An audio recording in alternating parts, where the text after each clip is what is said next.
All right, let's jump right in. We're about to talk about something kind of mind-blowing. It's a system inside your body that controls just about everything. Your heart, your gut, your mood. And the best part? It turns out we have way more influence over it than we ever thought possible. I mean, just think about your average day for a second. The constant pings from your phone, the endless emails, the pressure to always be on.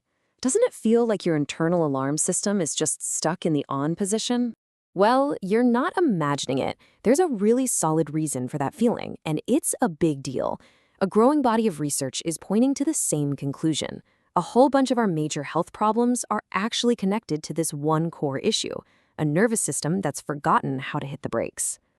So, to really get why this is happening, we've got to pop the hood and look at our body's own control panel, the autonomic nervous system. Think of it like driving a car. This system has two modes that are always playing off each other. You've got the sympathetic system, that's your gas pedal. It's your fight or flight response that revs you up. Then you have the parasympathetic system, that's your brake pedal. It's your rest and digest mode that cools you down and helps you recover. The problem for so many of us, we're living our lives with our foot slammed on the gas, and we've kind of forgotten where the brake pedal even is. So how do we find that brake pedal again? Well, it all comes down to meeting the conductor of that entire rest and digest orchestra. And it's called the vagus nerve.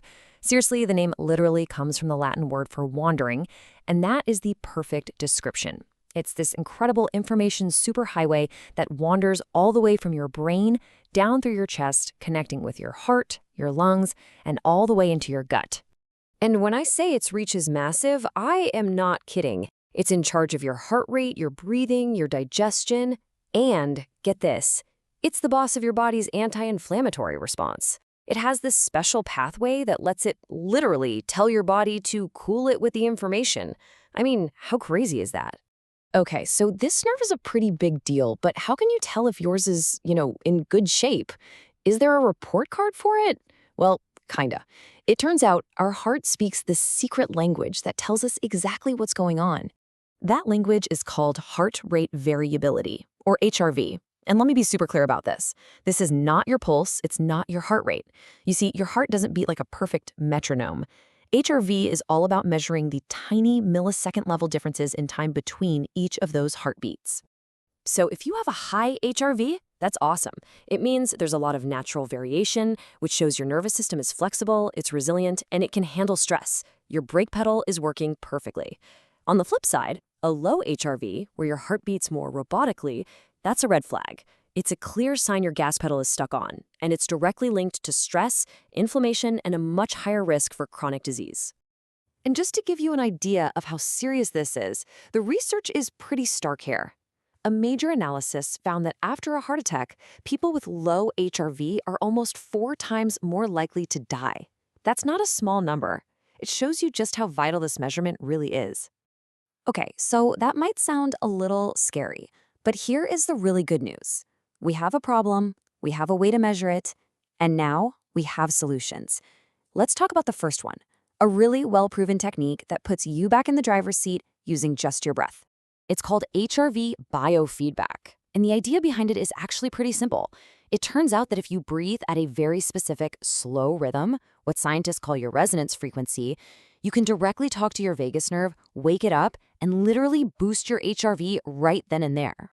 So what does that actually look like? Well, you'd wear a simple little sensor that just clips on your ear or finger. Then you just follow a guide on a screen, slowing your breathing way down to about 6 breaths a minute. And the really cool part is you can actually watch your HRV climb on the screen as your body enters this calm, balanced state called coherence. And look, this isn't some wellness fad. The science here is solid. There's a mountain of research showing HRV biofeedback can genuinely help reduce high blood pressure, take the edge off depression and anxiety, and even lower inflammation across the whole body. All right, that's solution 1. Now, for something a bit newer and maybe even more surprising, what if you could get some of these benefits not by actively doing anything, but just by listening? This is the Safe and Sound Protocol, or SSP. It's a therapy where you listen to music that's been specially filtered. That filtering is designed to give the tiny muscles in your middle ear a workout, and, you guessed it, those muscles have a direct line to your vagus nerve. The whole point is to teach your nervous system at a really deep subconscious level that it's safe to relax. The way it works is just fascinating. By exercising those little ear muscles, it actually helps your brain get better at tuning in to the sound of a calm human voice. It's like it's training your nervous system to focus on social connection instead of constantly scanning for threats. It's basically telling your body, hey, you're safe here. You can stand down. And SSP is starting to show some really exciting potential, especially for folks with autism spectrum disorder and for helping people recover from trauma. But, and this is an important but, we have to remember this is still pretty new. The early results are fantastic, but it doesn't have the decades of research behind it that HRV biofeedback does. Not yet, anyway. So this slide breaks it down nicely. You've got HRVB. It's an active training where you use your breath. Its goal is to make your whole system more flexible. And the science, totally solid, well-established. Then you have SSP. It's passive. You just listen. Its goal is to create a feeling of safety. And the science, it's promising but still emerging. So 2 different tools for a similar goal. So let's pull all of this together. What's the big takeaway? It's really about a huge shift in how we can approach our own health and well-being. What's so powerful here is that we're moving away from just waiting to get sick and then treating the symptoms.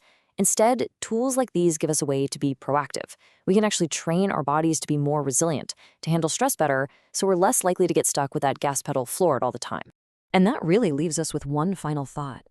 Now that you know you have this master switch inside you, and that there are real, concrete ways to tune it, if you could consciously fine-tune your own nervous system, what's the first thing you'd change?